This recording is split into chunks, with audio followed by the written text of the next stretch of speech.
We're now going to go over to VR Sharma, who's the MD at JSPL.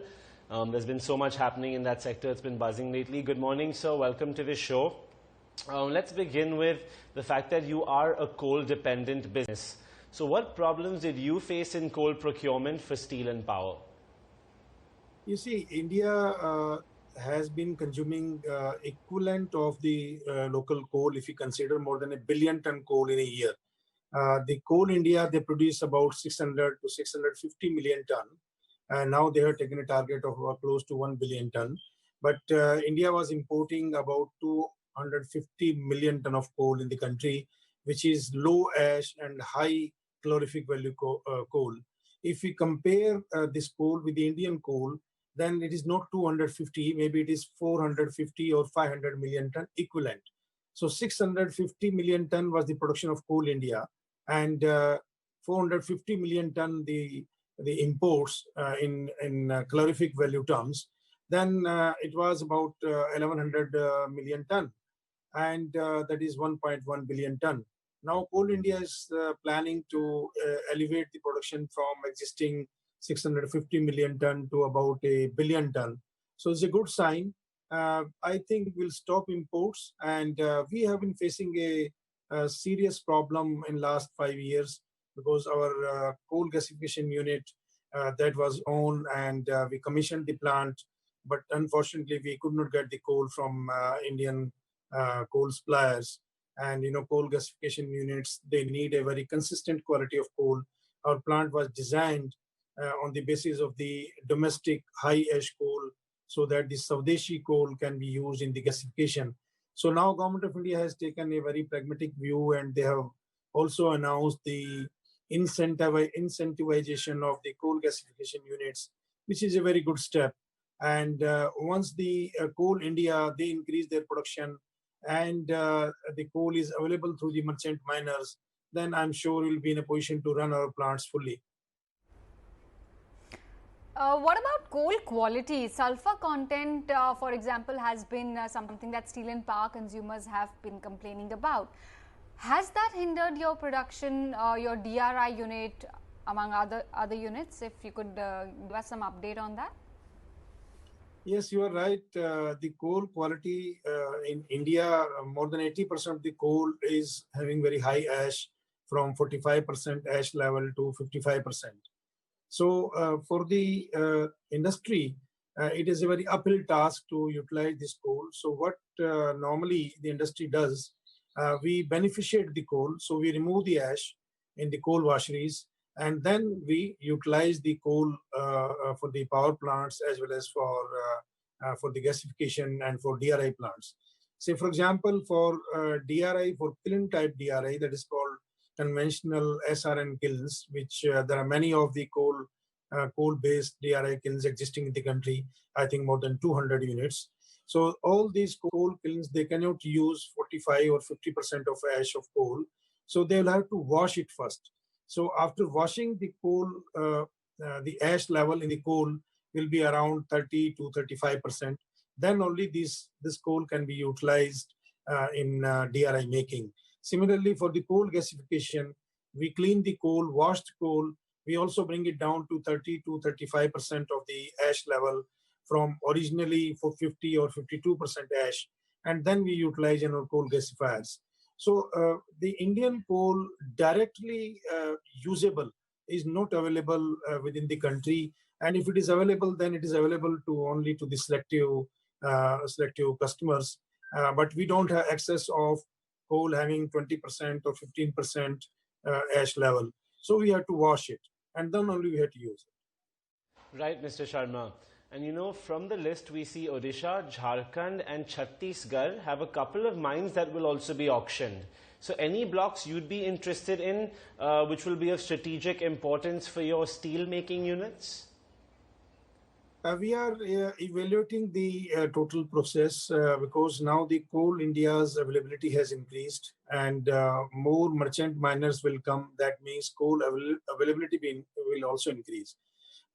It may not be a very attractive business to have the coal mines and to run your own coal mines.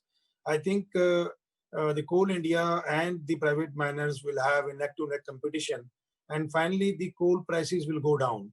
And once the coal prices go down, then the benefit will come to the customers. Actually, what we are suggesting to government, my personal suggestion to government of India, that now we should think not only the coal prices or the coal availability, we should think pan-India, there should be one power tariff. So one power tariff means the electricity right from Kashmir to Kanyakumari should be available at a particular price and fixed price. If you see worldwide, most of the large economies and developed economies, they are holding their tariff, one country, one tariff formula. So if a power is available in Chhattisgarh or Odisha at 3 rupees 50 paisa or 4 rupees, it should be available at the same price in Mumbai and same price in Chennai and same price in J&K. So this is what we are suggesting to the government now. So when we go for one country, one tariff business, then all of a sudden the price mechanism for coal will change.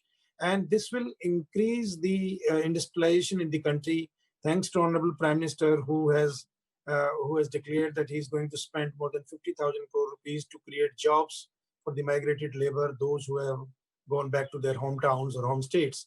So I think with one tariff policy, this is going to help the startups to come in the country and to put up their units anywhere in the country, because the power cost will be similar from one place to another place. There will be no geographical barriers in cost of power.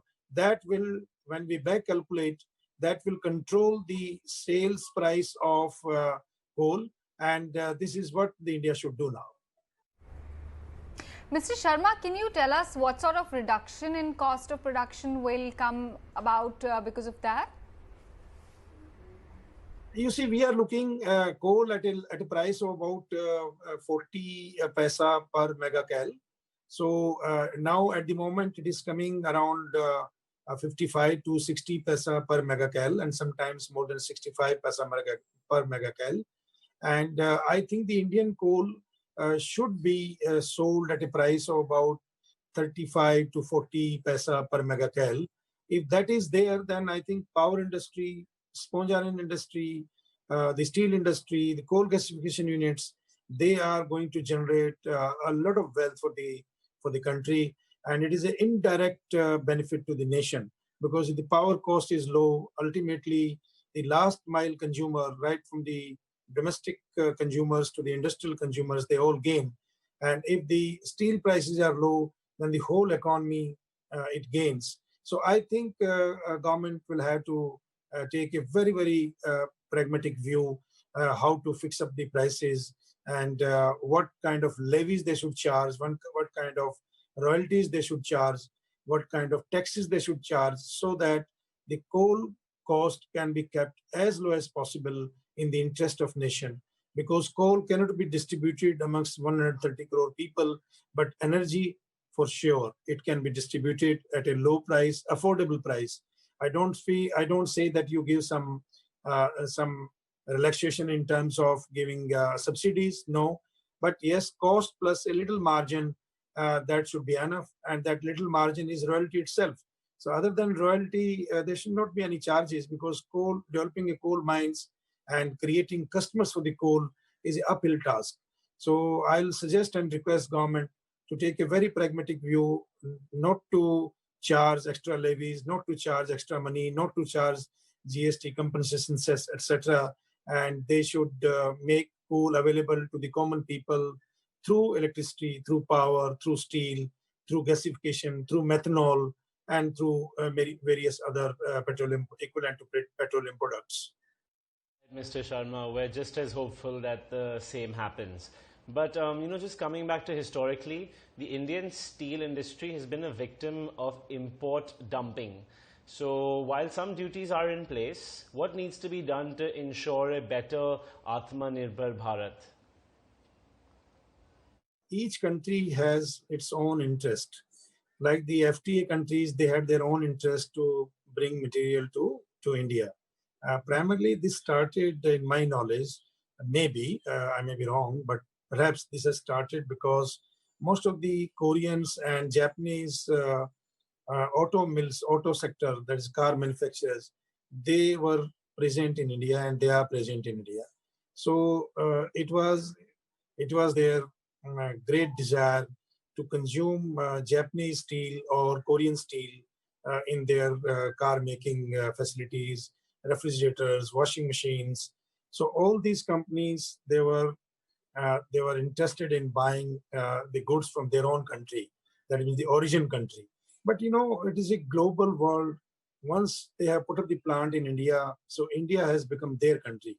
So I think, first of all, I would request the car companies, motorcycle companies, and also the white goods appliances companies. They have put up their shops here. They have put up their plants here. There are more than 90% local people working in their company. They should not think to go out and to import steel from rest of the world or from their own country, parent country. So this is one. The point number two is, we today in India, the steel industry is capable of producing any kind of steel the customer needs. So there has to be a very collaborative approach in between customers and steel mills, and there had to be there had to be an understanding as to what should be right price mechanism, so that people should not feel that they are charged heavily. So I think a good step by Government of India, they are thinking anti-dumping duty or safeguard duty on the goods coming from the FTA countries is a very good move. We appreciate and we welcome this move to make India Atmanirbhar. And I assure you that Indian steel industry is fully capable to meet out any kind of grade steel, any kind of product related to steel at par with any of the world steel producers. So this is what I can assure you.